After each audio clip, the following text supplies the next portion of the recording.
Bismillah. Assalamualaikum warahmatullahi wabarakatuh. Innal Waalaikumsalam. hamdalillah nahmaduhu wa nasta'inuhu wa nastaghfiruh wa na'udzu billahi min shururi anfusina wa min sayyiati a'malina. May yahdihillahu fala mudilla lahu wa may yudlil fala hadiyalah. Asyhadu an la ilaha illallah wahdahu la syarika lah wa asyhadu anna Muhammadan 'abduhu wa rasuluh. يا أيها الذين آمنوا اتقوا الله حق تقاته ولا تموتن إلا وأنتم مسلمون. يا أيها الناس اتقوا ربكم الذي خلقكم من نفس واحدة وخلق منها زوجها وبث منهما رجالا كثيرا ونساء واتقوا الله الذي تساءلون به والأرحام إن الله كان عليكم رقيبا. يا أيها الذين آمنوا اتقوا الله وقولوا قولا سديدا يصلح لكم أعمالكم ويغفر لكم ذنوبكم ومن يطع الله ورسوله فقد فاز فوزا عظيما. ما بعد فإن أصدق الحديث كتاب الله وخير الهدي هدي محمد صلى الله عليه وسلم وشر الأمور محدثاتها وكل محدثة بدعة وكل بدعة ضلالة وكل ضلالة في النار. Para jamaah yang dimuliakan Allah Subhanahu wa taala, alhamdulillahilladzi bi ni'matihi musalihat. Segala puji bagi Allah yang dengan nikmat-nikmatnya terlaksana amal-amal saleh. Para jamaah yang dimuliakan Allah Subhanahu wa taala, ini perjumpaan kita setelah Ramadan dan hari raya. Pada hari ini kita akan melanjutkan kembali pembahasan tentang tauhid dari kitab Tauhid buah karya Syekh Muhammad Tamimi rahimahullah taala. Kita sampai kepada bab yang ke-36 tentang riya ya, tentang masalah riya. Ya. Namun sebelum kita jelaskan tentang riya ini, kita beri mukadimah sedikit berkaitan dengan surat Tauhid yang kita kenal dengan surat Al-Ikhlas. Ya, surat ini dinamakan oleh sebagian ulama sebagai surat Tauhid. Ada juga yang menamakannya dengan surat As-Samad. Nah, ini surat ini jelas sangat-sangat berkaitan dengan tauhid. Ya, sangat-sangat berkaitan dengan tauhid yang kita kaji pada siang hari ini. Dan tentunya lawan dari tauhid adalah syirik. Ya, dan di antara syirik itu sendiri bentuknya adalah tentang riya. Di antara syirik itu sendiri, ini syirik kecil adalah riya yang akan kita kaji nanti insyaallah taala. Namun perlu kita bahas sedikit tentang surat yang mulia ini agar kita lebih memahami siapa Rabbul Alamin. Siapa itu Allah Subhanahu wa taala yang kita ibadahi, yang kita ibadahi setiap hari, yang kita tujukan semua keikhlasan ibadah hanya kepadanya. Nah, surat ini menjelaskan dan menerangkan kepada kita tentang siapa Rabbul Alamin. Siapa Allah Subhanahu wa taala itu. Para jamaah yang dimuliakan Allah Subhanahu wa taala, yang pertama sekali berkaitan dengan surat Al-Ikhlas ini, yang tadi disebutkan nama lainnya adalah surat Tauhid, yang memang berisikan tentang Tauhid. Dan surat Al-Ikhlas ini adalah thuluthul Quran, sepertiganya Al-Quran. Mengapa disebut sepertiga Al-Quran? Karena kandungan atau isi Al-Quran ada 3 pembahasan. Secara garis besar, ada 3 pembahasan. Pembahasan yang pertama tentang Tauhid. Pembahasan yang kedua tentang cerita umat-umat terdahulu. Dan pembahasan yang ketiga adalah ahkam, hukum-hukum agama. Yang berkaitan dengan hukum-hukum agama. Jadi surat Al-Ikhlas berisikan tentang tauhid, maka dikatakan sepertiga Al-Quran, karena menjelaskan tentang tauhidullah, mengikhlaskan semua bentuk ibadah kepada Allah Subhanahu wa taala. Nah, ini yang pertama. Tentang surat Al-Ikhlas adalah sepertiganya Al-Qur'an Al-Karim. Kemudian yang kedua, di dalam hadis Nabi yang mulia sallallahu alaihi wasallam atau dalam sebuah riwayat, Nabi pernah mengutus satu delegasi yang terdiri dari beberapa sahabat. Tentu delegasi ini akan dipimpin oleh ketuanya. Ketua delegasi yang mana sahabat yang menjadi ketua delegasi ini senantiasa ketika menjadi imam sholat berjamaah dengan anggota-anggota delegasinya itu, beliau selalu membaca surat Al-Ikhlas setelah Al-Fatihah. Selalu membaca surat Al-Ikhlas setelah surat Al-Fatihah tentunya. Dan tidak dibaca surat-surat yang lain. Hanya surat Al-Ikhlas saja. Dan hal ini yang membuat pertanyaan para anggota delegasi yang akhirnya sampai kepada telinga Nabi Shallallahu Alaihi Wasallam. Lalu sahabat ini dipanggil oleh Nabi dan Nabi bertanya, "Wahai sahabatku, mengapa engkau ketika mengimami jamaah selalu membaca surat Al-Ikhlas? Tidakkah engkau membaca surat-surat yang lain?" Nah, apa jawaban sahabat yang mulia ini? "Wahai Nabi, di dalam surat yang mulia ini terdapat keterangan dari Rabbul Alamin tentang diri Allah Subhanahu wa taala. Dan saya sangat mencintai surat ini, wahai Nabi. Sangat mencintai surat ini, wahai Rasul." Apa jawaban Nabi? Tidaklah seorang mencintai surat Al-Ikhlas melainkan dia akan dimasukkan ke dalam surga oleh Allah Subhanahu wa taala. Lihat keutamaan yang sangat besar. Mencintai surat yang mulia ini sebagai sebab kita dimasukkan ke dalam surga Allah Subhanahu wa taala. Baik, ini yang kedua ya. Yang ketiga, berkaitan dengan surat Al-Ikhlas, tentu bisa kita baca pada beberapa sholat dan juga keadaan. Contoh, berkaitan dengan sholat-sholat yang bisa kita membaca Al-Ikhlas di dalamnya, sebagaimana contoh dari Nabi, misalnya adalah sholat sunnah 2 rakaat qobliyah subuh. Pada rakaat yang kedua tentunya, setelah Al-Fatihah kita membaca Al-Ikhlas, surat Al-Ikhlas. Atau pada sholat witir, rakaat yang terakhir, pada saat witir, kita juga bisa membaca surat Al-Ikhlas setelah Al-Fatihah. Atau misalnya lagi sholat sunnah tawaf. Begitu selesai mengerjakan tawaf, mengelilingi Ka'bah 7 kali, kita sholat sunat 2 rakaat di belakang maqam Ibrahim. Nah, pada rakaat kedua, setelah Al-Fatihah kita baca Al-Ikhlas. Tentu pada rakaat yang pertama, surat Al-Kafirun setelah Al-Fatihah itu. Nah, ini tentang sholat-sholat yang kita bisa membaca Al-Ikhlas di dalamnya. Atau berkaitan dengan keadaan-keadaan tertentu seperti membaca surat Al-Ikhlas dalam rangkaian zikir pagi dan sore. Dalam rangkaian zikir pagi dan sore. Atau misalnya lagi ketika seorang akan tidur, ya, akan tidur, dia bisa membaca surat Al-Ikhlas di dalamnya. Atau itu di antara bacaannya begitu. Nah, inilah berkaitan dengan ya keadaan-keadaan ketika seorang membaca surat Al-Ikhlas dengan contoh dari Nabi yang mulia sallallahu alaihi wasallam. Kemudian yang berikutnya lagi para jamaah yang dimuliakan Allah Subhanahu wa taala, kalau kita bicara tentang tauhid,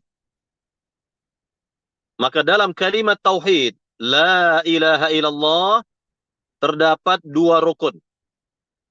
Terdapat dua rukunnya. La ilaha, tidak ada ilah yang berhak disembah dengan benar. Ini rukun yang pertama, yaitu an-nafyu, penolakan. Menolak semua Tuhan-Tuhan. Menolak seluruh sembahan-sembahan. Ini namanya rukun yang pertama, an-nafyu, penolakan. Dan rukun yang kedua, al-itsbatu, penetapan. Illallah, hanya Allah yang berhak diibadahi. Hanya Allah yang berhak disembah. Ini namanya al-itsbat, yaitu penetapan. Jadi dalam kalimat tauhid ada dua rukun yang harus terpenuhi. Penolakan dan penetapan, atau penetapan dan penolakan begitu. Nah sekarang kita lihat aplikasinya dalam surat Al-Ikhlas.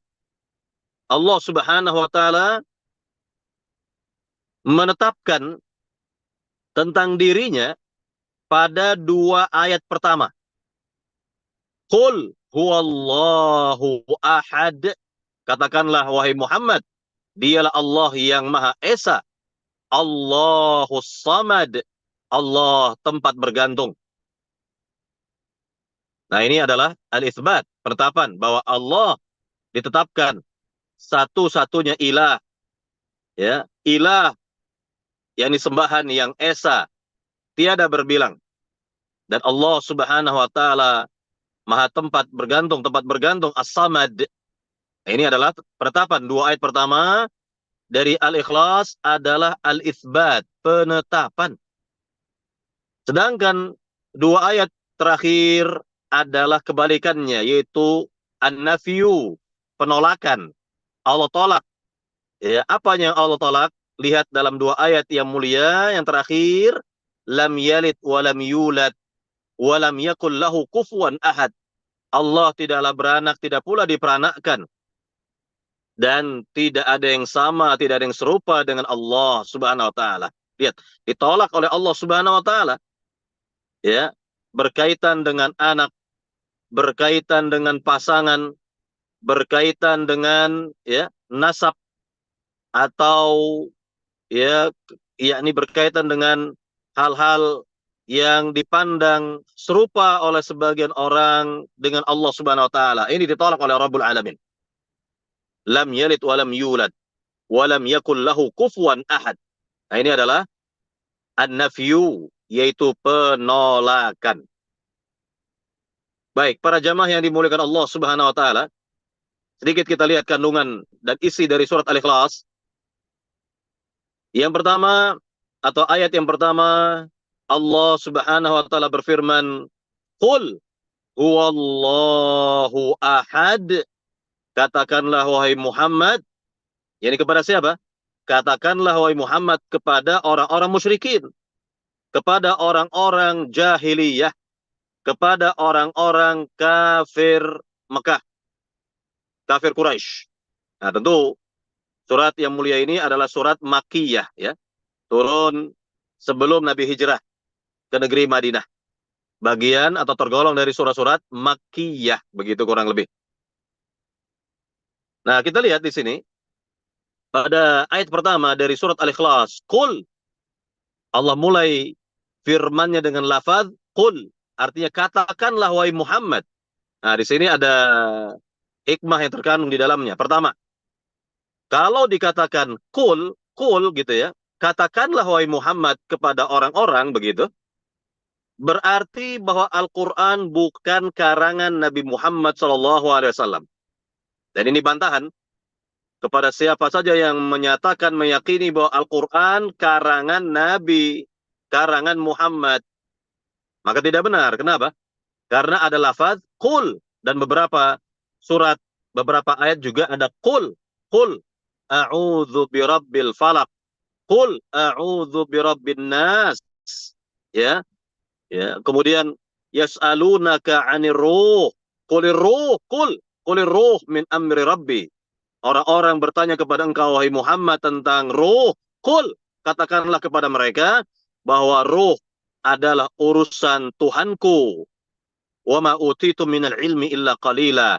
Dan tidaklah kalian diberikan ilmu tentang ruh kecuali sedikit saja. Lihat, ada qul di sini. Katakanlah wahai Muhammad kepada mereka. Jadi kalau Al-Quran karangan Rasulullah SAW, karangan Nabi Muhammad, apa faedahnya? Apa gunanya ada lafaz qul? Ya, katakanlah wahai Muhammad kepada orang-orang, kan begitu? Katakanlah wahai Muhammad kepada orang-orang musyrikin, orang-orang jahiliyah, kan begitu? Ini faedah yang pertama. Kemudian hikmah atau faedah yang kedua, jelas ucapan orang beriman dan keyakinannya sama.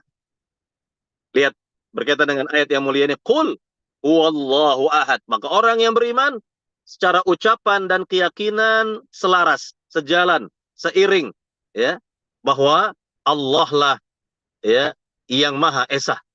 Allah lah yang Maha Esa. Dan ini bertolak belakang dengan keyakinan orang-orang munafik. Orang-orang munafik secara keyakinan bahwa lisan mereka boleh mengucapkan qul huwallahu ahad, namun hati mereka mengingkari. Hati mereka mengingkari karena hati mereka jelas kufur kepada Allah Subhanahu wa taala.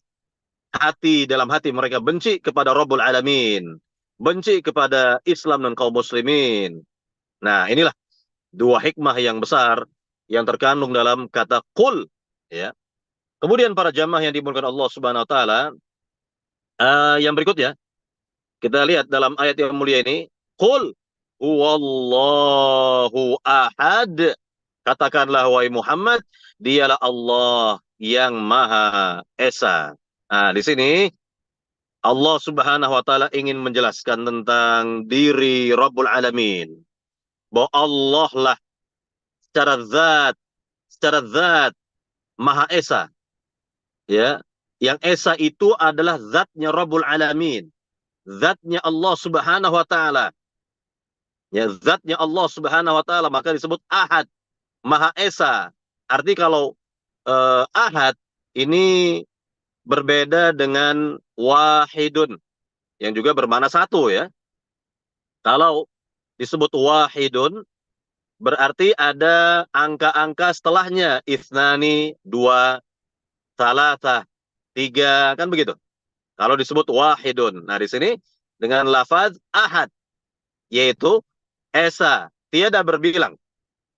Qul huwallahu ahad. Katakanlah wahai Muhammad bahwa dialah Allah yang Maha Esa. Jadi Esa secara zatnya Allah tunggal, Allah tidak berbilang, dan ini menolak semua keyakinan-keyakinan yang menyatakan bahwa Tuhan itu lebih dari satu. Kalau ada yang meyakini Tuhan di alam semesta ini dua, atau tiga, atau empat, dan seterusnya, maka tertolak sudah dengan ayat pertama dari surat Al-Ikhlas, karena Allah sendiri menyatakan bahwa zatnya itu Esa.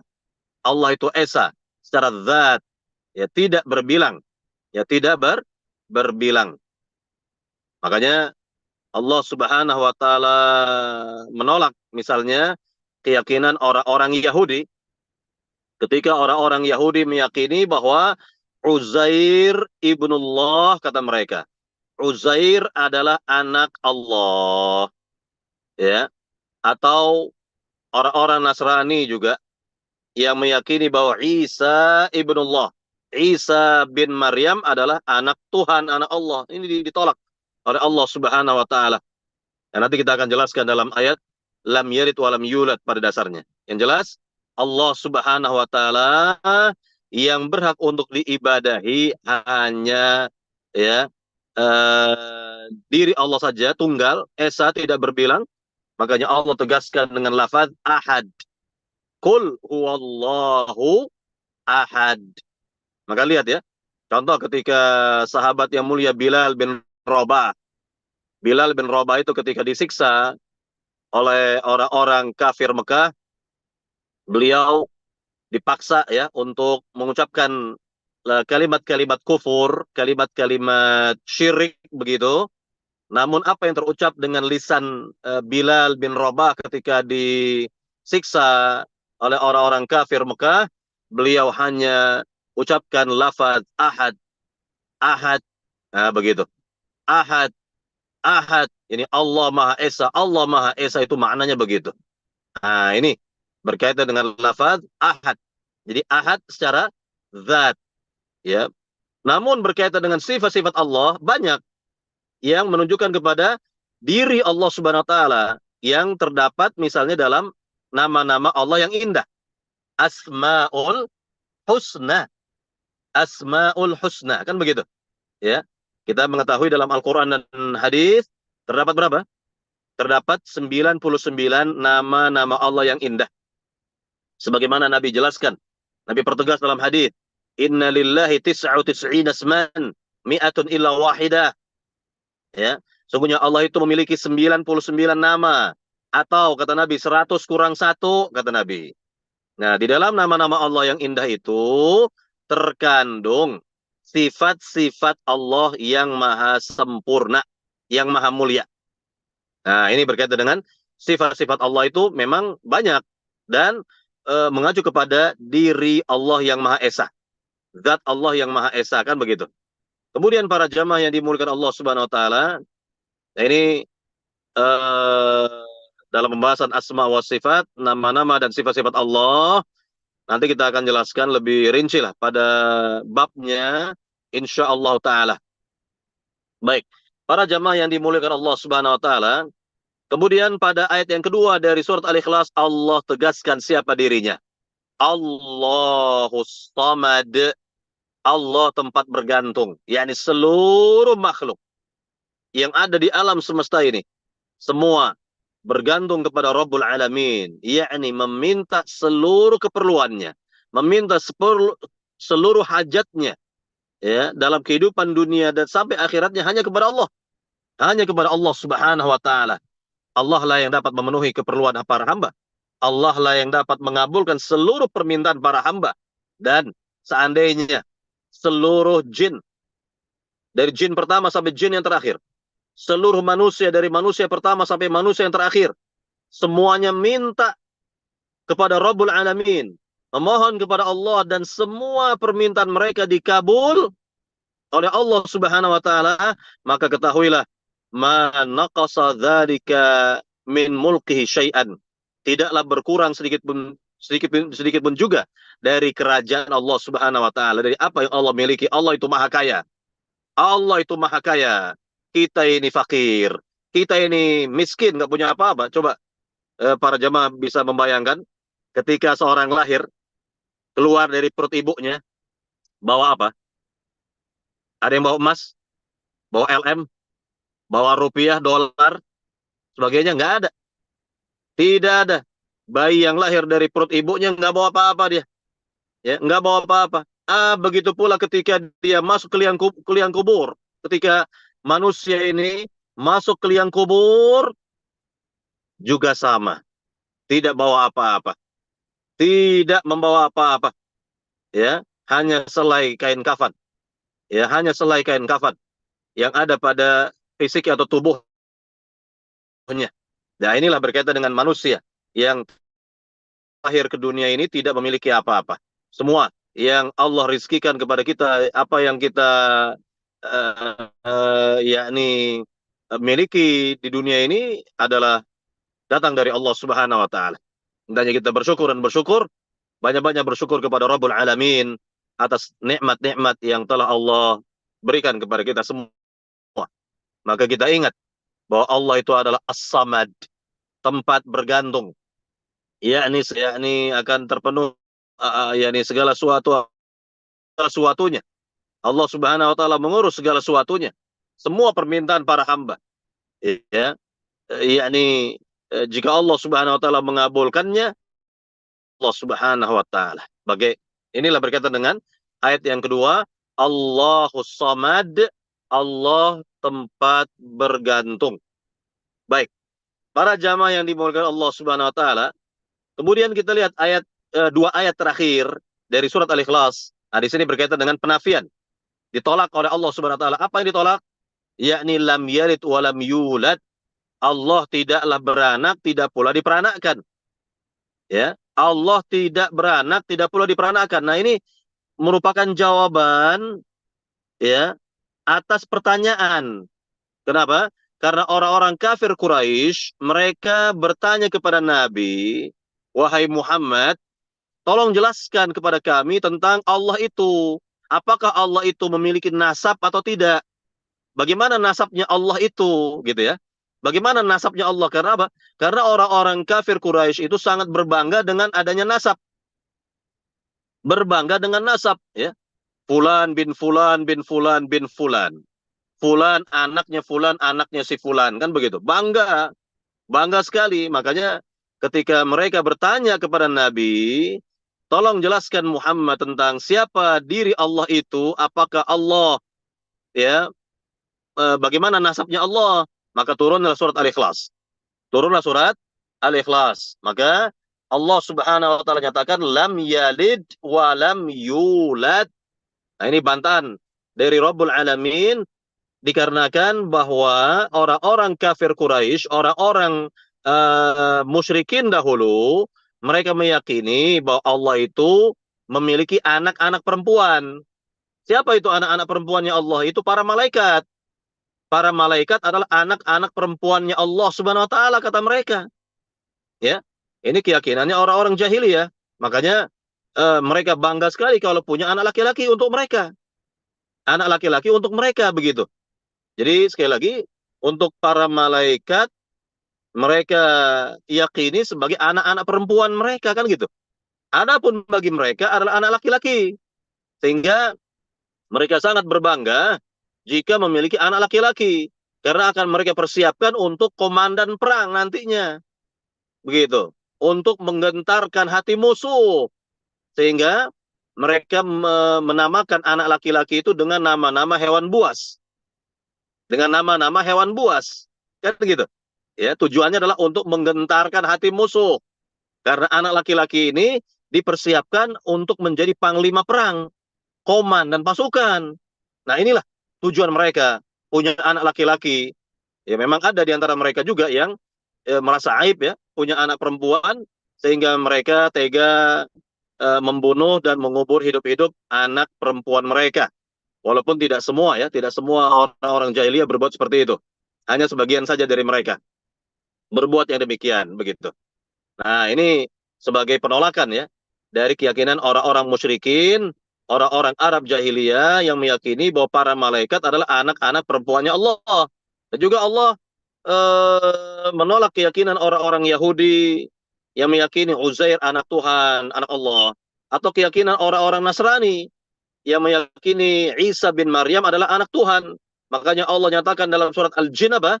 Mattakhadha sahibatan wala waladan. Allah tidaklah memiliki pasangan dan tidak pula memiliki anak, kata Allah. Mattakhadha sahibatan wala walada. Dalam surat Al-Jin. Ya. Atau dalam surat Al-Maidah.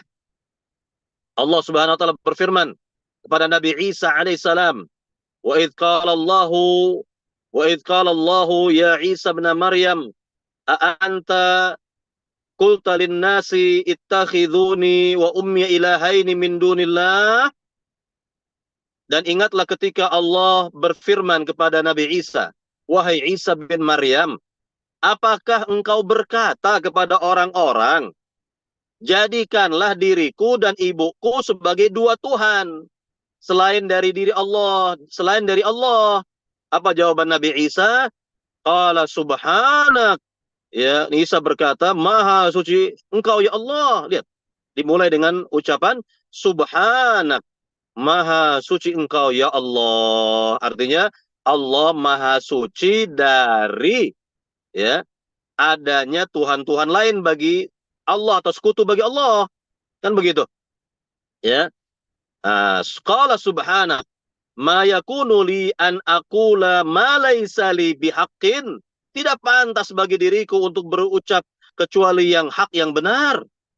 In kuntu qultuhu faqad alimta. Jika aku telah berkata seperti itu ya Allah, sungguh engkau telah mengetahui. Ya. yani alimta ma fi nafsi ya, dan aku tidak mengetahui apa yang ada pada dirimu. Innaka anta allamul ghuyub, dan sungguhnya engkau adalah Rabb atau zat yang maha mengetahui perkara gaib.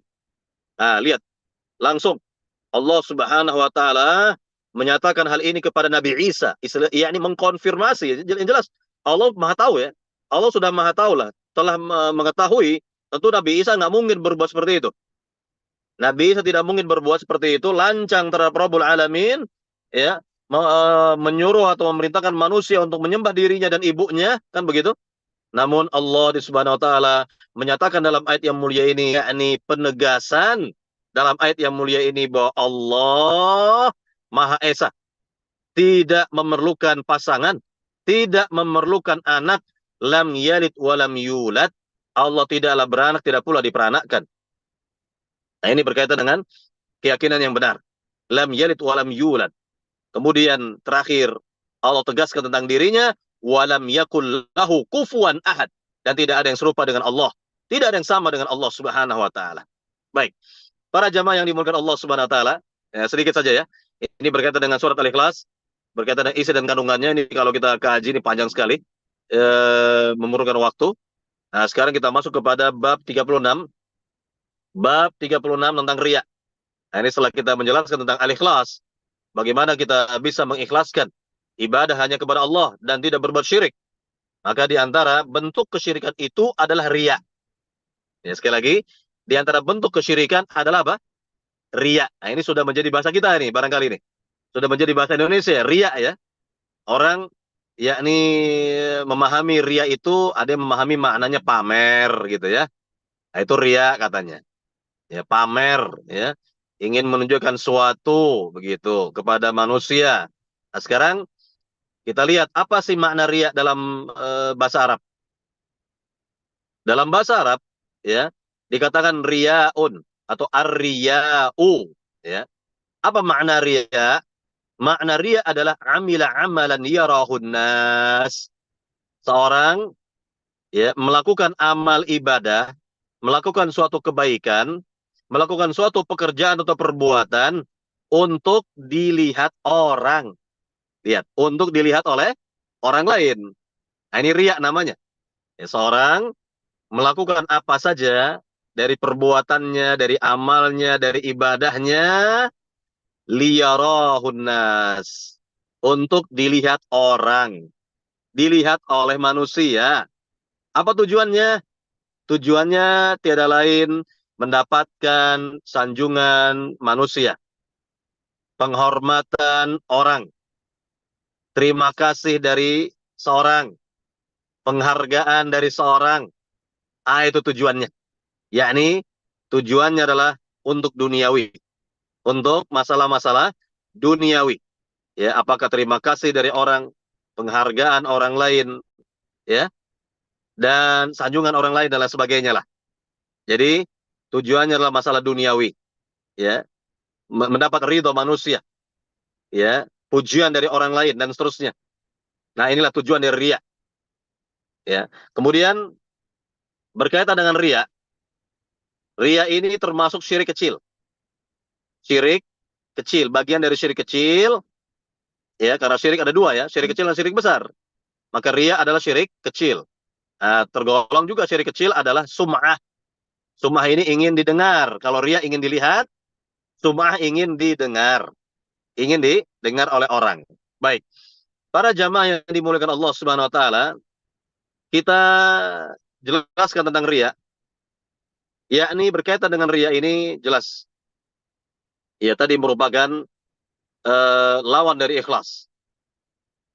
Ya, lawan dari ikhlas. Ya, karena jelas riya bagian dari syirik, bagian dari ya syirik atau tergolong dari syirik, ini syirik kecil yang akan menodai keikhlasan yang ada di hati seorang hamba. Baik. Sekarang kita lebih perdalam lagi tentang riya. Bagaimana kalau riya itu bersinggungan atau berkaitan dengan amal? Ya, riya kita kaitkan dengan amal. Ini ada 3 bagian. bagian yang pertama. Bagian yang pertama yaitu seseorang, ya, sebelum beramal sudah ada riya di hati. Bagian yang pertama, riya itu sudah ada di hati sebelum beramal. Ya, nah ini bagaimana yang seperti ini? Jadi sebelum melakukan suatu amal itu sudah ada riya di hati, ya kan? Sudah ada riya di hati. Maka ini sangat berbahaya bagi amal ibadah seorang, ya. Sangat berbahaya sekali. Sangat berbahaya sekali. Artinya bahwa amal ibadahnya tidak akan dilihat oleh Allah. Tidak akan diganjar pahala. Tidak akan, eh ya, tidak akan dilihat oleh Allah Subhanahu wa taala. Tidak akan diganjar oleh Rabbul Alamin karena belum beribadah saja, kan begitu. Ya, lain asyrakta la yahbata wa la takunanna minal khasirin. Seandainya engkau berbuat syirik, maka dan engkau tergolong dari orang yang rugi nanti di negeri akhirat, kata Allah Subhanahu wa taala. Lain asyrakta la yahbatanna amaluka wa la takunanna minal khasirin. Nah, ini yang pertama, ini bagian yang pertama, jika riya sudah ada sebelum amal ibadah. Baik. Sekarang bagian yang kedua. Bagaimana kalau riya itu adanya di tengah-tengah ibadah? Bagaimana kalau riya itu ada di tengah-tengah ibadah? Nah, di sini kita bagi ibadah itu menjadi dua bagian, dua kelompok lah ya. Yang pertama, ibadah yang pertama adalah ibadah yang tidak terkait satu dengan yang lain. Nah, yang kedua, kebalikannya ibadah yang terkait satu dengan yang lain. Baik, yang pertama dulu. Ibadah yang pertama, ibadah yang tidak terkait satu dengan yang lain. Contoh, seorang berinfak 2 kali misalnya. Infak pertama ikhlas karena Allah. Infak yang kedua, nah ini ada riya. Ada riyanya. Maka infak yang mana yang akan diterima oleh Allah Subhanahu wa taala? Tentu infak yang pertama. Karena antara infak pertama dengan infak yang kedua nggak ada kaitannya itu. Tidak terkait satu dengan yang lain. Ya kan? Jadi infak yang pertama yang didasari oleh keikhlasan itulah yang diterima oleh Allah Subhanahu wa taala. Sedangkan infak yang kedua nggak diterima oleh Allah Subhanahu wa taala. Baik, ini yang pertama ya. Ibadah yang kedua saling terkait. Saling terkait satu dengan yang lain. Contoh tentang sholat. Sholat zuhur 4 rakaat kan saling terkait semuanya nih. Rakaat pertama, kedua, ketiga, keempat ini saling terkait semuanya ini. Saling terkait semuanya. Nah, rakaat pertama, kedua ikhlas karena Allah Subhanahu wa taala. Ini masih ikhlas nih. Rakaat pertama, kedua ikhlas karena Allah. Tiba-tiba pada rakaat ketiga ada riya. Ada riya di hati. Ya, mungkin ketika pada rakaat ketiga melintas mertua misalnya, dibagus-baguskan sholat gitu ya. Atau di samping ada seorang dibagus-baguskan sholatnya lantaran riaknya tadi ingin dilihat. Nah, di sini ada dua keadaan. Di sini ada dua keadaan. Keadaan yang pertama, ya, cepat-cepat ia hilangkan riak yang ada di hati. Ya, kemudian menuju niat pertama ikhlas karena Allah. Jadi ketika dalam sholat pada rakaat yang ketiga ini seperti ada ria di hati dan orang ini mengetahui, sadar dia kok seperti ada ria di hati saya ini. Nah, segera dia hilangkan unsur ria yang ada di hati, segera hatinya menuju niat pertama tadi, ikhlas karena Allah saja sudah. Ikhlas karena Allah Subhanahu wa taala. Lalu dia pertahankan ikhlas sampai rakaat yang terakhir sampai salam. Ini yang bermanfaat. Nah, ini yang bermanfaat. Tapi ada keadaan yang kedua begini. Keadaan yang kedua pada rakaat ketiga terlintas ria di hati, ya, terlintas ria di hati. Nah, riaknya ini dipertahankan sampai salam, sampai rakaat yang keempat. Sampai salam tetap ria. Bagaimana seperti ini jamaah? Apakah rakaat pertama, kedua saja diberi pahala? Rakaat ketiga dan keempat tidak diberi pahala? Tidak, tidak demikian. Karena 4 rakaat ini saling terkait. 4 rakaat ini saling terkait semuanya. Jadi percuma ya. Salat seperti itu dipertahankan ria sampai salam, maka seperti yang Allah nyatakan tadi, la in asyrakta la yahbatanna amaluka wa la takunanna minal khasirin. Seandainya engkau maka engkau dan akan tergolong dari orang-orang yang rugi nanti di negeri akhirat. Na'udzubillah min dzalik. Nasallallahu salamata wal afiyah. Baik. Ini ya bagian yang kedua, ada riya di tengah-tengah ibadah. Nah, sekarang bagian yang ketiga. Bagian yang ketiga, yakni seorang beribadah dari awal sampai taala. Lalu ya ada semacam riya setelah itu. Ya, yakni misalnya ketika seorang beribadah sampai terakhir, lalu ada orang melihatnya memang menyanjungnya, eh, dan ya kalau misalnya karyawan ya diberi penghargaan oleh atasannya, terima kasih dari atasannya misalnya, atau ada guru izinnya memberikan penghargaan kepadanya dan seterusnya dari kebaikan yang dikerjakan, dari amal yang dikerjakan. Bagaimana hati kita? Bagaimana hati kita mendengarkan pujian orang, penghargaan dari orang lain? Hati kita senang tidak? Tentu senang, tentu bahagia, ya kan? Ini penghormatan ya, atau ya, fitrah manusia seperti itu. Ya, fitrah manusia seperti itu.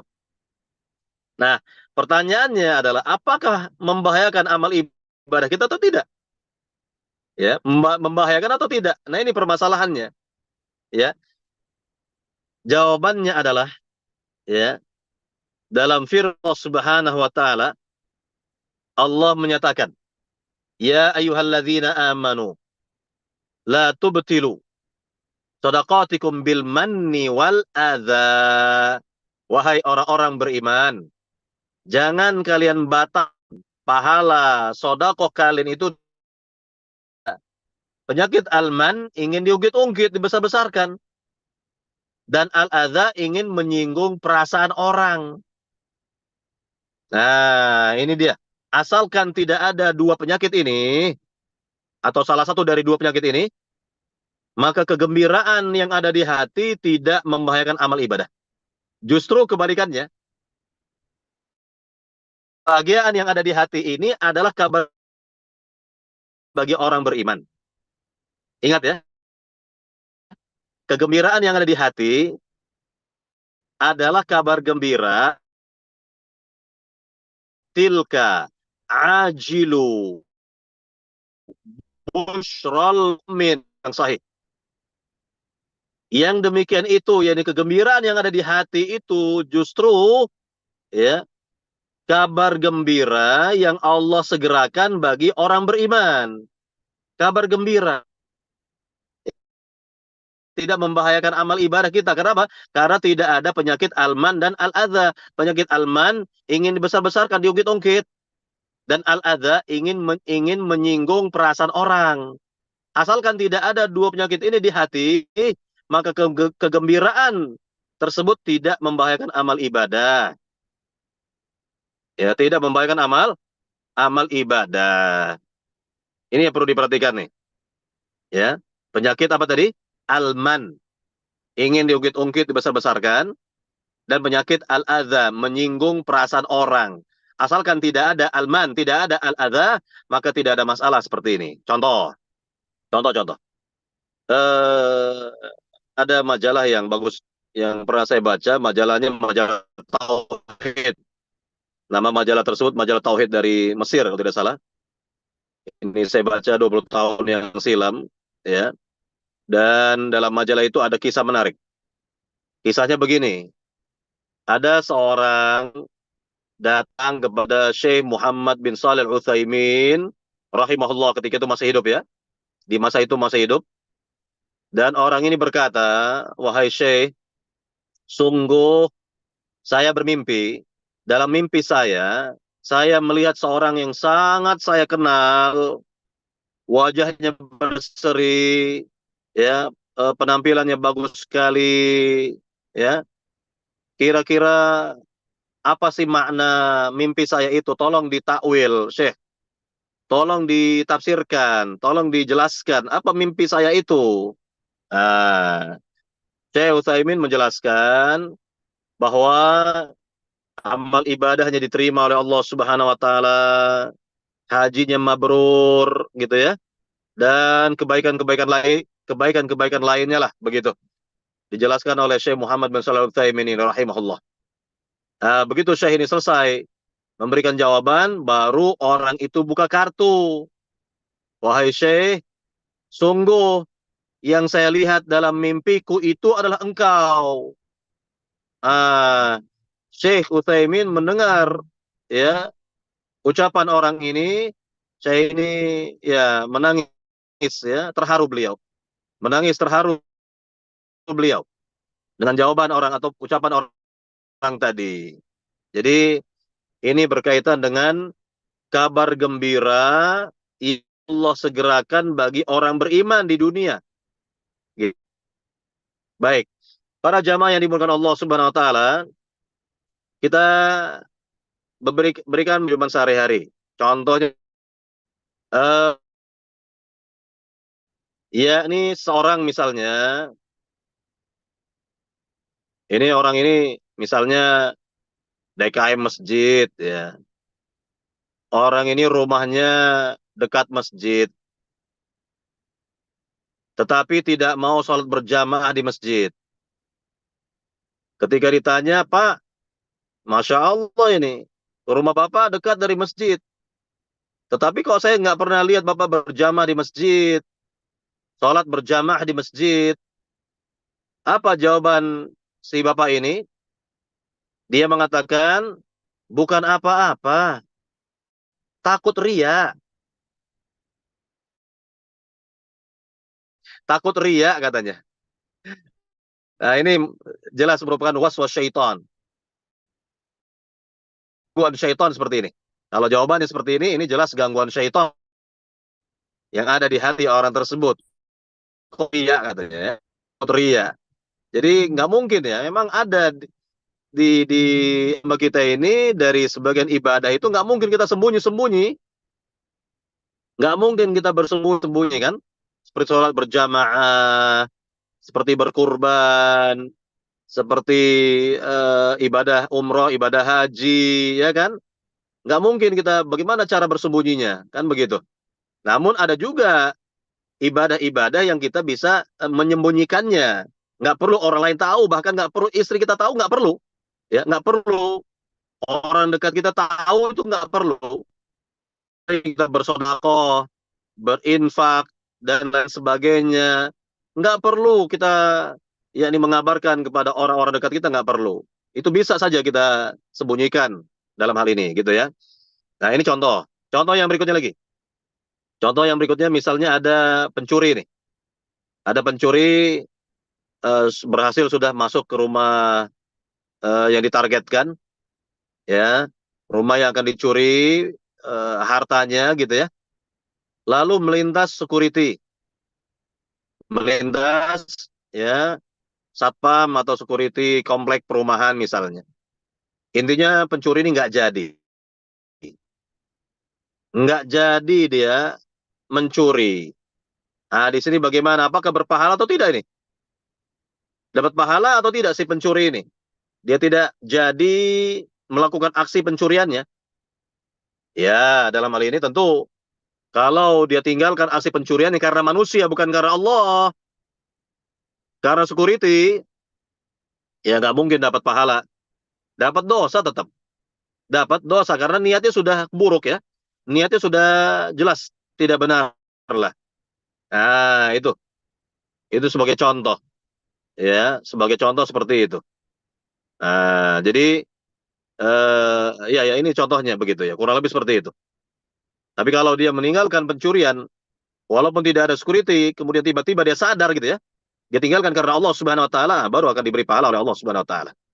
Akan diberi pahala oleh Allah Subhanahu Wa Taala. Baik, para jamaah yang dimuliakan Allah Subhanahu Wa Taala, sekarang kita baca dalil-dalil yang dibawakan oleh Syekh Muhammad Tamimi dalam riya atau dalam pembahasan riya ini. Bab yang ke-36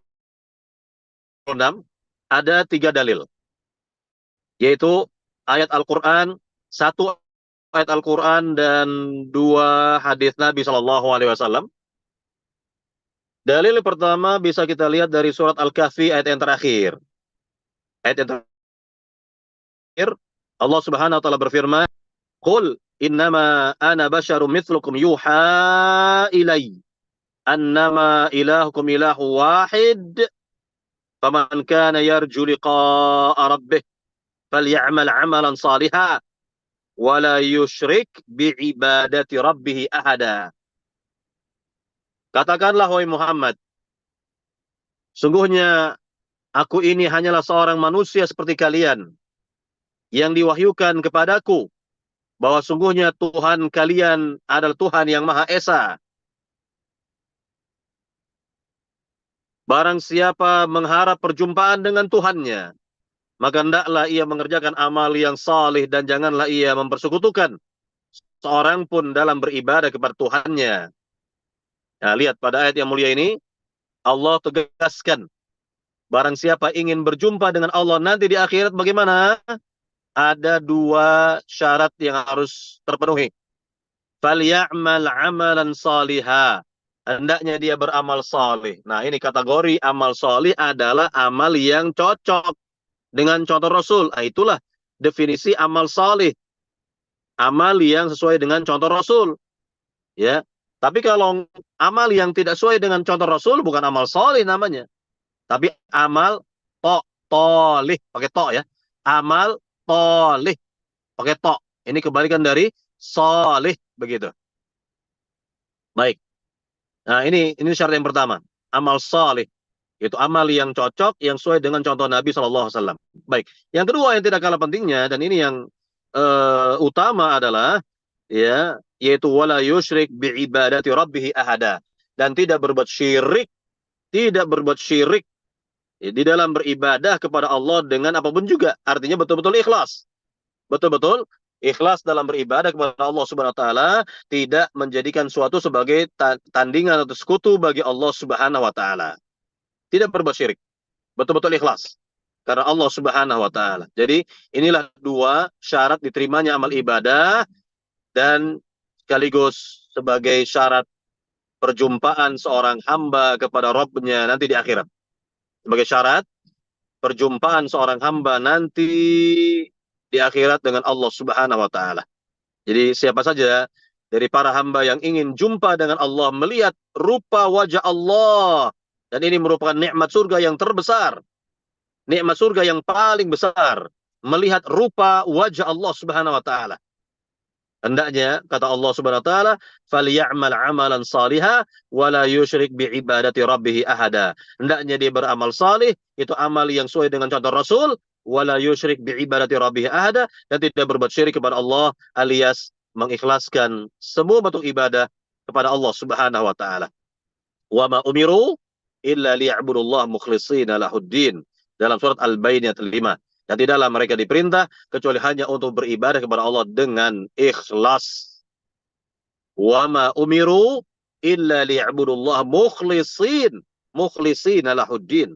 Atau dalam surat Al-An'am 162, 163, Allah berfirman, "Qul inna salati wa nusuki wa mahyaya wa mamati lillahi rabbil alamin la syarika lahu wa bidzalika umirtu wa ana awwalul muslimin." Katakanlah wahai Muhammad, sungguhnya salatku, ibadahku, hidupku dan matiku hanyalah untuk Allah Rabb alam semesta. Tidak ada sekutu baginya. Dengan demikian aku diperintah. Dan aku adalah orang yang pertama kali berserah diri kepada Allah dengan tauhid. Nah, ini ya. Ini yang perlu kita tegaskan. Dan juga ayat yang selalu kita baca dalam salat, ya, iyyaka na'budu wa iyyaka nasta'in, hanya kepada Engkaulah kami beribadah dan hanya kepada Engkaulah kami minta pertolongan. Iyyaka na'budu wa iyyaka nasta'in, hanya kepada Engkaulah kami beribadah dan hanya kepada Engkaulah kami minta pertolongan. Nah, jadi inilah yang harus kita fahami dari dalil-dalil ini. Hendaknya kita mengikhlaskan semua bentuk ibadah kepada Allah Subhanahu wa taala. Ya, kita mengikhlaskan ya semua bentuk ibadah kepada Allah Subhanahu wa taala. Maka nanti kita di akhir penjelasan ini saya berikan doa dari Nabi agar hati kita ini terhindar dari riya dan yang semisalnya. Baik, para jamaah yang dimuliakan Allah Subhanahu wa taala, kita lihat sekarang dalil yang kedua, yaitu dari hadis Nabi Shallallahu Alaihi Wasallam, hadis Abu Hurairah yang diriwayatkan oleh Imam Muslim, di mana Nabi yang mulia Shallallahu Alaihi Wasallam bersabda, Allah berfirman. Ini namanya hadis qudsi, para jamaah. Kalau dikatakan Nabi bersabda, Allah berfirman, yaitu ya, isi dan maknanya dari Allah, sedangkan redaksi dari Nabi. Redaksinya dari Nabi. Nah, itulah hadits qudsi namanya. Nah, sekarang kita dengarkan Allah berfirman, kata Nabi. Apa kata Allah? Allah berfirman apa? Ana aghna syuraka ya'ni syirki, kata Allah. Man amila amalan asyraka ma'i fihi ghairi taraktuhu wa syirkah, kata Allah dalam hadis Nabi ini. Allah berfirman, aku adalah zat yang paling tidak butuh kepada sekutu-sekutu. Barang siapa mengerjakan satu amalan yang dicampuri perbuatan syirik kepadaku, maka aku tinggalkan dia dan aku tidak akan terima amal syiriknya. Jadi Allah berlepas diri dari amal syirik dan pelakunya itu. Na'udzubillah min dzalik. Lihat, Allah ancam di sini. Di sini ada peringatan keras dari Allah Subhanahu wa taala, ada peringatan keras dari Allah Subhanahu wa taala. Allah akan berlepas diri dari perbuatan syirik dan pelakunya itu. Yani Allah akan serahkan si pelaku kesyirikan kepada apa yang diyakininya itu. Nah, kira-kira begitu. Jadi Allah Subhanahu wa taala tidak akan memberikan kebaikan lah. Tidak akan memberikan kebahagiaan bagi orang-orang yang berbuat syirik kepada Allah Subhanahu wa taala. Maka tidak akan bahagia. Tidak akan pernah bahagia orang yang namanya berbuat syirik. Hatinya sengsara. Hatinya paling sengsara itu orang yang berbuat syirik. Dan kebalikannya orang-orang yang bertauhid kepada Allah. Semakin sempurna tauhidnya, semakin bagus tauhidnya, semakin bahagia dia di dunia. Sampai nanti di akhirat. Maka lihatlah kebahagiaan yang hakiki yang didapati oleh para nabi, para rasul. Karena tauhid mereka sempurna. Tauhid mereka sempurna. Begitu ya. Tauhidnya para nabi, para rasul adalah tauhid yang sempurna. Sehingga mereka adalah orang-orang yang paling berbahagia dalam kehidupan dunia mereka dahulu sampai nanti di akhirat. Nah, ini ya, sekali lagi Allah mengancam. Allah akan berlepas diri. Allah berlepas diri dari perbuatan syirik dan pelakunya. Makanya orang yang berbuat syirik nggak akan bahagia. Contoh, ketika Nabi melihat ya ada sahabat yang baru masuk Islam, memang ini mu'alaf ya, baru saja masuk Islam, baru ucapkan 2 kalimat syahadat gitu ya. Sahabat ini masih pakai jimat berupa gelang dari kuningan. Ini sudah kita lalui dalilnya. Nabi tahu itu jimat lah ya. Tapi Nabi ingin tanya dulu kepada sahabatnya ini. Mahadhihi, wahai sahabat, apa gunanya engkau pakai benda ini? Jujur sahabat ini mengatakan kepada Nabi, minal wahina, wahai Nabi, saya pakai jimat ini untuk menangkal mara bahaya. Ya, jujur. Sahabat ini berkata seperti itu kepada Nabi. Karena memang dia nggak tahu, belum tahu itu. Tentang jimat itu bagaimana, belum tahu. Apa kata Nabi kepada sahabat ini? Inzi'ha fa innaha la yaziduka illa wahna. Fa innaka law mutta wa hiya 'alaika ma aflahta abada. Buanglah jimat ini karena jimat ini akan hanya memberikan kepadamu kelemahan. Justru engkau nggak akan kuat. Engkau tidak akan kuat pakai jimat ini, atau engkau akan lemah memakai jimat ini, kan begitu. Dan jika engkau mati dan jimat itu masih ada pada dirimu, engkau tidak akan bahagia selama-lamanya. Engkau tidak akan bahagia. Lihat, tidak akan bahagia. Yakni tidak akan bahagia di dunia, apalagi nanti di akhirat, kan begitu. Tidak bahagia di dunia, apalagi nanti di akhirat.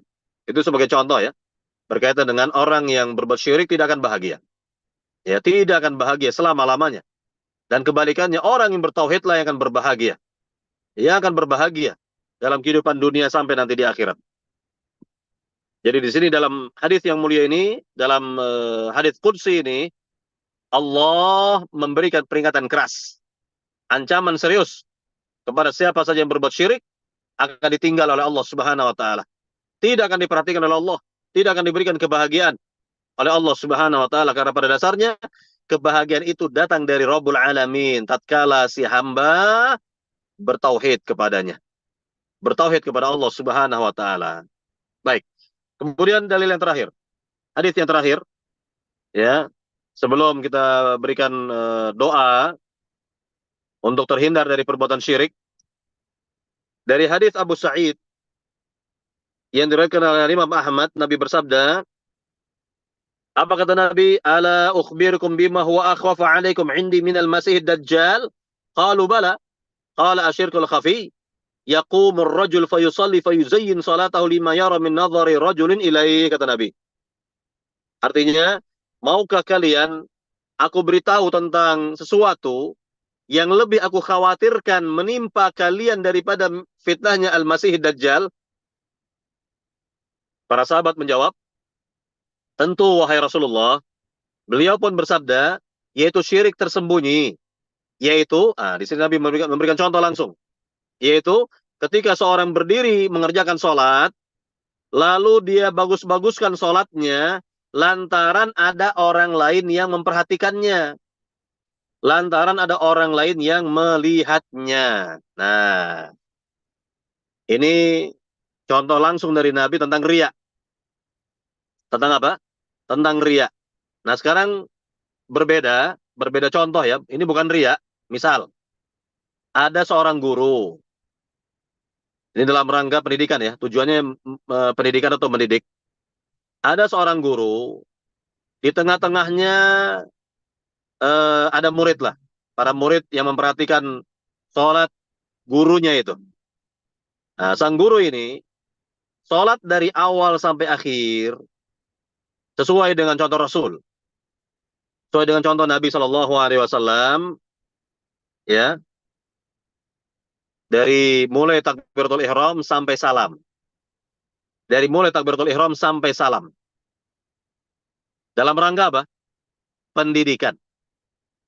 Dalam rangka mengajarkan kepada para muridnya, beginilah cara sholat yang sesuai dengan contoh Nabi. Nah, kalau seperti ini jelas tidak ada masalah. Boleh memberikan contoh dalam rangka mendidik para murid agar mereka memperhatikan bagaimana sholat yang baik dan benar. Baik. Sekarang pertanyaan. Di sini Nabi memberikan contoh kepada kita tentang sholat. Mengapa demikian? Pertama, karena sholat itu adalah barometer bagi amal-amal yang lain. Jika sholat yang dikerjakan sesuai dengan contoh Rasul, maka ibadah yang lain pun seperti itu. Apa kata Nabi? Awalu ma yuhasabu bihil abdu yawmal qiyamah salah. Idza salahat salaha sairu amali wa idza fasadat fasada sairu amali. Amalan yang pertama kali akan dihisap oleh Allah nanti di negeri akhirat pada diri seorang hamba adalah sholatnya. Apabila sholat yang dikerjakannya beres, ini beres maksudnya adalah sesuai dengan contoh Rasul, maka ibadah yang lain pun beres juga, kata Nabi. Ini barometer ini. Dan jika sholat yang dikerjakan sudah tidak beres, Yani jauh dari contoh Rasul, bagaimana ibadah yang lain, kata Nabi. Lihat, jadi sholat adalah barometer, timbangan bagi ibadah-ibadah yang lain. Ini yang pertama ya. Yang kedua, kenapa Rasul memberikan contoh sholat? Karena ibadah ini yang paling mudah untuk dilihat orang, walaupun ya orang yang menilainya itu dari belakang, dari arah belakang. Nggak perlu ya orang ini berada di depan orang yang sholat, nggak perlu. Dari arah belakang dia sudah tahu ya apakah si fulan sholatnya benar atau tidak. Sholatnya itu sesuai dengan contoh Rasul atau tidak. Dari arah belakang pun sudah tahu, sudah dapat dinilai, sudah bisa dinilai. Nah ini contoh ya. Ya ini saya berikan contoh yang sangat bagus sekali. Eh, Contoh ini datang dari salah seorang dosen di Jamiah Islamiyah Madinah. Ya, apa kata dosen ini? Dahulu di Jazirah Arab ada seorang ulama ingin mencari menantu. Jadi ulama ini punya anak gadis, anak perempuan, dan ulama ini punya banyak murid-murid laki-laki. Ya, ulama ini mengajarnya di masjid jami, masjid besar di Jazirah Arab ya. Ya, banyaklah muridnya banyak sekali, ratusan, mungkin lebih dari itu. Bagaimana cara ulama ini mencari calon menantunya? Cukup si ulama ini menilai sholat para muridnya itu. Dia berada di saf paling belakang atau ya di belakang begitu. Seraya atau sambil menilai sholat para muridnya itu. Satu persatu berguguran. Ya, satu persatu berguguran. Terus begitu. Diperhatikan dari hari ke hari, dari hari ke hari. Akhirnya, dia menemukan satu pemuda yang sholatnya Masya Allah. Dia perhatikan dan dinilai, sholat anak muda ini Masya Allah. Ya, yakni paling tidak mendekat kepada contoh Rasul. Atau semakin mendekat kepada contoh Nabi Shallallahu Alaihi Wasallam. Menurut penilaian si ulama ini, kan begitu. Maka akhirnya jatuhlah pilihan si ulama ini kepada anak muda ini, dan ditawarkan untuk menikah dengan anak gadisnya. Lihat, adakah orang di zaman sekarang, adakah orang tua di zaman sekarang penilaian seperti ini? Ya, saya rasa nggak ada ini. Ya, saya rasa di zaman sekarang ini 1001 barangkali menilai calon menantu seperti ini. Baik para jamaah yang dimuliakan Allah Subhanahu wa taala, kita lihat ya, di sini disinggung oleh Nabi tentang Dajjal ya. Ini panjang nih kalau kita jelaskan tentang Dajjal ini. Secara singkat saja, secara singkat. Bahwa Dajjal ini maknanya adalah tukang bohong, tukang dusta. Maka disebut Dajjal. Jadi kalau ada orang di zaman sekarang kok tukang bohong, tukang dusta, kita gelari saja Dajjal. Dajjal, gitu ya. Nah, Dajjal yang ini, dalam hadis ini Dajjal di akhir zaman nanti akan keluar. Yang mengaku dia sebagai Tuhan bahkan. Punya kelebihan-kelebihan memang. Allah kasih kelebihan-kelebihan untuk menguji manusia. Ya, menguji iman mereka semua. Nah, Dajjal ini akan berada nanti di akhir zaman, dan di antara pengikut Dajjal jelas orang-orang Yahudi, orang-orang Syiah Rafidah, dan orang-orang Khawarij yang akan diperangi nanti di akhir zaman oleh umat Islam bersama Imam Mahdi dan Nabi Isa alaihissalam. Nah, kira-kira begitu. Dan Dajjal ini akan dibunuh oleh Nabi Isa di pintu, namanya pintu Al-Lud, di Palestina. Di Palestina. Dan ingat, barulah di situ kaum muslimin dapat memerangi orang-orang Yahudi di Palestina itu. Nah, ini menunjukkan apa? Menunjukkan bahwa orang-orang Yahudi yang ada di zaman sekarang akan eksis sampai akhir zaman. Dan tidak ada yang dapat memerangi mereka kecuali orang-orang, kecuali umat Islam yang akidahnya sama dengan akidah para sahabat, ketika Umar Al-Khattab menjadi khalifah, beliaulah dan para sahabat yang mengusir orang-orang Yahudi dari Jazirah Arab. Ya, dan sebelumnya tentu Nabi dan para sahabat lah. Nabi dan para sahabat yang mengusir orang-orang Yahudi dari negeri Madinah. Ya, kemudian disempurnakan di zaman Khalifah Umar Al-Khattab radhiyallahu taala an, diusir mereka dari Jazirah Arab. Nah, jadi orang-orang seperti ini yang manhajnya adalah manhaj salaf, akidahnya akidah salaf, bertauhid kepada Allah dengan sebenar-benar tauhid kepada Allah Subhanahu wa taala, dan tidak mau mereka berbuat syirik kepada Rabbul Alamin. Nah, inilah umat Islam, inilah yang dapat memerangi orang-orang Yahudi nanti di akhir zaman. Baik para jamaah yang dimuliakan Allah Subhanahu wa taala, ya. Ini berkaitan dengan dalil yang terakhir, dan sebagai penutup ada doa yang tadi saya syaratkan. Doa kita berlindung kepada Rabbul Alamin agar hati kita ini terjauh dari penyakit riya atau yang semisal. Apa doanya?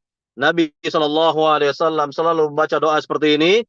Allahumma inni a'udzubika an usyrika bika wa ana a'lam wa astaghfiruka lima la a'lam. Ya Allah, ya, ya Allah, aku berlindung kepada Engkau dari perbuatan syirik yang aku ketahui, ini syirik besar maknanya, dan aku minta ampun kepada Engkau dari perbuatan syirik yang aku tidak ketahui, itu syirik kecil seperti riya, sum'ah, ujub, atau yang semisalnya dari syirik-syirik kecil.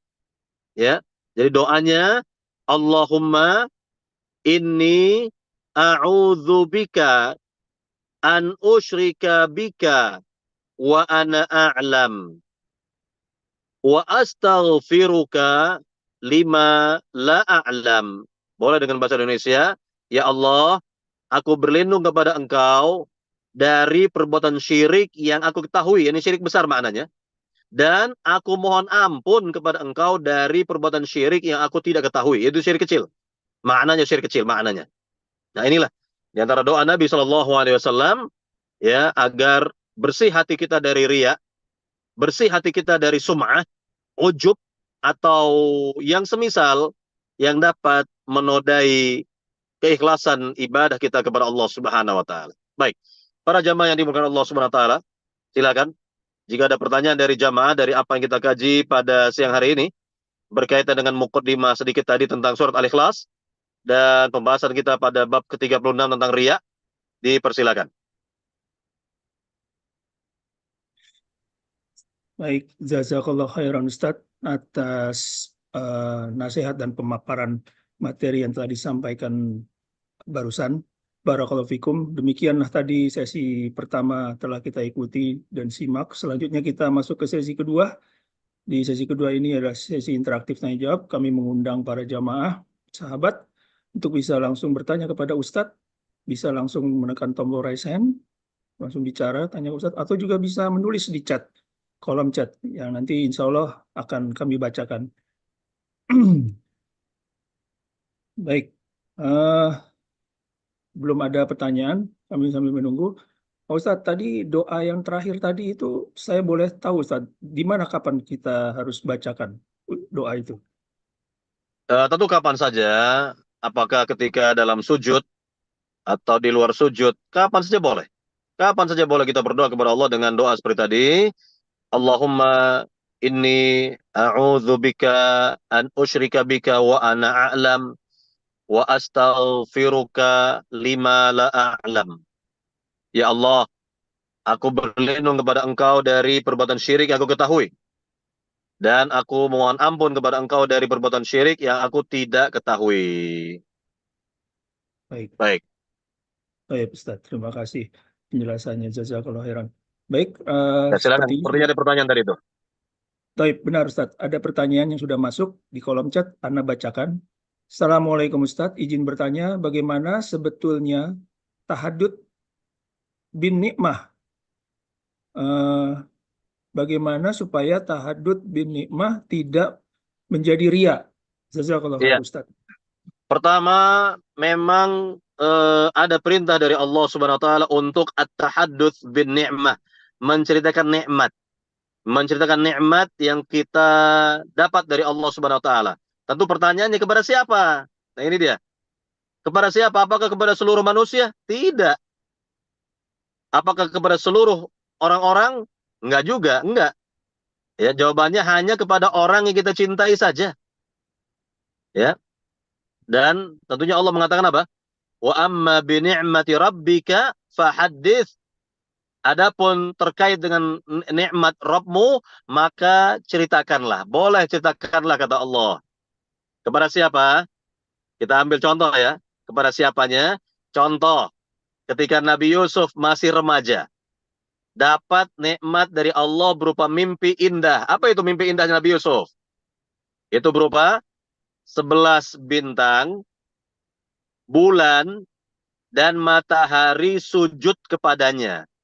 Nah, ini merupakan nikmat dari Allah. Mimpi seorang nabi datang dari Allah Subhanahu wa taala. Makanya Nabi Yusuf yang masih remaja ketika itu ya bercerita tentang nikmat ini kepada siapa? Kepada orang yang beliau cintai saja, yaitu kepada ayahandanya. Nabi siapa itu ayahandanya? Nabi Nah, Yakub. Nabi Yakub, kan begitu. Nah, hmm. jadi Nabi Yusuf yang remaja ini, Nabi Yusuf ya yang masih remaja menceritakan nikmatnya ya atau mimpi indahnya itu kepada ayahandanya, itu kepada Nabi Yakub. Nabi Yakub ya. Ini orang yang sangat ia cintai. Maka Nabi Yakub faham, Nabi Yakub mengerti, sehingga Nabi Yakub berkata dalam firman Allah, "Ya bunayya la taqsus ru'yaka ala ikhwatika fayakidu laka kaida." Wahai anakku, jangan kau ceritakan mimpi indahmu ini. Jangan kau ceritakan nikmatmu ini kepada saudara-saudaramu. Nanti mereka akan berbuat yang tidak-tidak. Ya, ini Nabi Yakub tahu betul. Karena saudara-saudara Nabi Yusuf itu, walaupun mereka adalah orang-orang beriman, ada juga hasadnya kepada Nabi Yusuf. Kan begitu. Ada juga hasad mereka, iri mereka kepada Yusuf yang masih remaja ketika itu. Kan begitu. Iya kan? Nah, jadi boleh at-tahadduts bin ni'mah, menceritakan nikmat yang kita dapat itu ya kepada orang yang kita cintai saja. Ya, tentu nggak boleh ya. Kita cerita-cerita ya nikmat yang kita dapat dari Allah itu kepada orang yang iri kepada kita, yang dengki, yang hasad kepada kita, nggak boleh. Ya, tidak boleh. Jadi nggak semua, tidak kepada semua orang, tidak. Hanya kepada orang-orang yang kita cintai saja. Ya, nah inilah yang perlu kita fahami di sini, dan ini bukan riya. Seperti ini tidak riya, karena ada perintah dari Allah untuk menceritakan atau boleh menceritakan. Wa amma bi ni'mati rabbika fahaddits. Nah, begitu. Nah, apa tujuannya sekarang? Nah, apa tujuannya kalau kita dapat nikmat dari Allah lalu kita ceritakan kepada orang yang kita cintai? Tujuannya adalah agar kita mendapatkan doa orang yang kita cintai itu. Ya kan? Ya tadi contohnya si anak ya. Misalnya si anak ini cerita bahwa dirinya misalnya dapat nikmat dari Allah, misalnya karena anak ini eh, baru selesai ujian, misalnya. Nah, anak ini berkata kepada ayahandanya atau kepada ibundanya, Bu, Bu, atau Pak, Pak, nih dapat nilai 100 misalnya. Maka orang tua berkata, Alhamdulillah, Barakallahu fiik. Nah, kan dapat doa tuh dari orang tua. Ya, dapat doa dari orang tua. Alhamdulillah, semoga Allah memberkahi Muna misalnya. Begitu. Ya, jadi agar kita dapat doa dari orang yang kita ceritakan nikmat itu kepadanya, kan begitu. Nah, ya kan? Nah, jadi inilah berkaitan dengan at-tahadduts bin ni'mah, menceritakan nikmat yang kita dapat dari Allah kepada orang yang kita cintai. Dan ini sekali lagi bukan riya. Ini jauh dari riya ya. Ini bukan riya namanya. Ya, wallahu taala alam. Baik, silakan ada lagi? Yang lain silakan. Baik, Syukron, jazakallah khairan Ustaz. Kami masih menunggu dari para sahabat pertanyaan yang bisa disampaikan di sini. Insya Allah ada masuk lagi pertanyaan Ustaz. Anda bacakan. Assalamualaikum. Mohon izin bertanya Pak Ustadz. Apabila kita perempuan ingin puasa sunnah, bagaimana sebaiknya? Apakah kita perlu menyampaikan kepada suami bahwa kita mau puasa sunnah tersebut?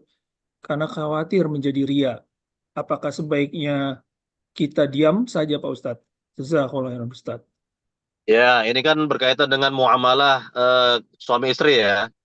Nah, Nah, kalau berkaitan dengan muamalah suami istri sudah pasti si istri wajib ya izin kepada suaminya untuk puasa sunnah karena ini sunnah puasanya ya. Sedangkan si istri melayani suami ya wajib, ya kan hmm, begitu. Jangan sampai si istri ini ya bela-belain yang sunnah tetapi melupakan yang wajib. Jangan. Kecuali kalau si istri ini sudah dapat izin dari suaminya, ya. Tapi kalau puasa qadha, ah, hanya pemberitahuan kepada suami, saya akan puasa qadha karena memang waktunya mendesak, ya. Sebentar hmm, lagi akan masuk Ramadan misalnya. hmm. Ya, cuma ya ini apa namanya pemberitahuan saja lah. Ya, sifatnya bukan izin karena itu merupakan kewajibannya kepada Rabbul Alamin untuk mengerjakan puasa qadha gitu ya. Wallahu taala alam. Baik, Baik. silakan yang lain. Mudah-mudahan pertanyaan tadi bisa dimengerti ya. Jazakallah khairan Ustaz. Eh, Kami juga masih menunggu para sahabat untuk bertanya kepada Ustadz. Bila ada pertanyaan, berarti Ustadz tadi apa namanya melayani suami itu hukumnya wajib ya Ustadz ya? Ya, jelas seperti itu. Karena memang hak Baik. suami itu lebih besar, jauh lebih besar dari hak istri. Ya, dan dalil-dalil banyak sekali ya berkaitan dengan hak suami itu jauh lebih besar dari istri begitu. Ya, jadi di antara hal atau di antara sebab ya seorang wanita itu dimasukkan ke dalam surga Allah Subhanahu wa taala adalah Hmm. mentaati suaminya Masya Allah. Baik, atau baik. berbakti kepada suaminya. Ya.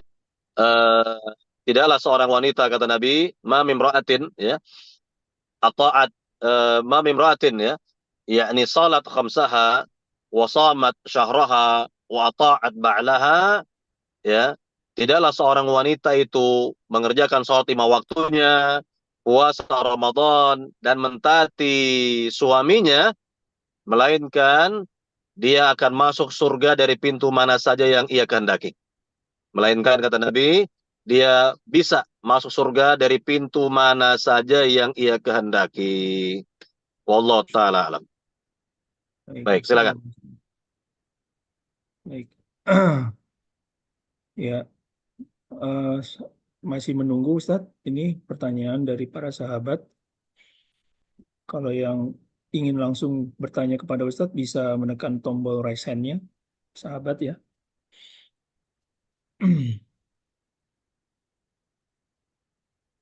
Ya, silakan ada pertanyaan yang ingin langsung bertanya atau tertulis silakan. Nah,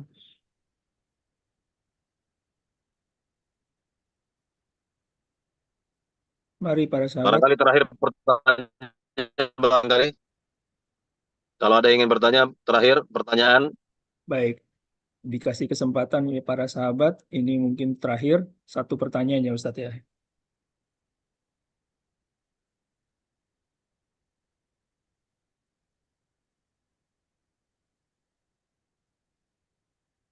Sepertinya belum ada yang mau bertanya lagi Ustadz.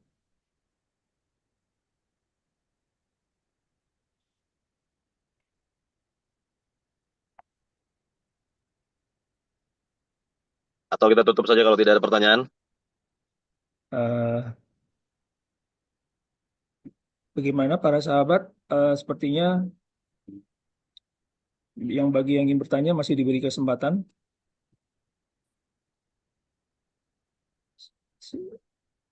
Baik, Ustadz Toib. Sepertinya sudah tidak ada lagi pertanyaan, Ustadz, untuk di sesi interaktif kali ini. Demikian, mungkin bisa kita tutup, Ustadz, dengan memberikan rangkuman dan tutup kajian hari ini dengan doa kafaratul majlis.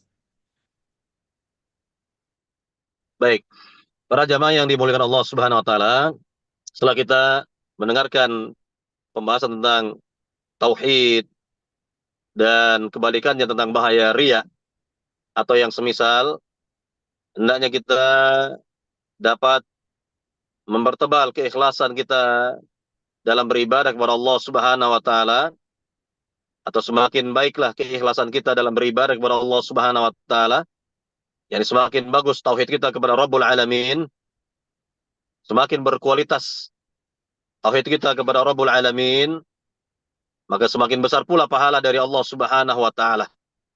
Dan kita selalu memohon kepada Rabbul Alamin agar Allah selalu memberikan hidayah taufik kepada kita semua untuk selalu berada di atas cahaya tauhid, cahaya sunnah Nabi, dan di atas manhaj para sahabat radhiyallahu taala anhum ajma'in, amin ya rabbal alamin. Semoga amal-amal kita semua diterima oleh Allah Subhanahu wa taala, amin ya rabbal alamin, dan semoga kita mendapatkan husnul khatimah, amin ya rabbal alamin. Para jamaah yang dimuliakan Allah Subhanahu wa taala, kita akhiri dengan doa penutup majelis. Subhanakallahumma bihamdik, asyhadu an la ilaha illa anta, astaghfiruka wa atubu ilaik. Assalamualaikum warahmatullahi wabarakatuh.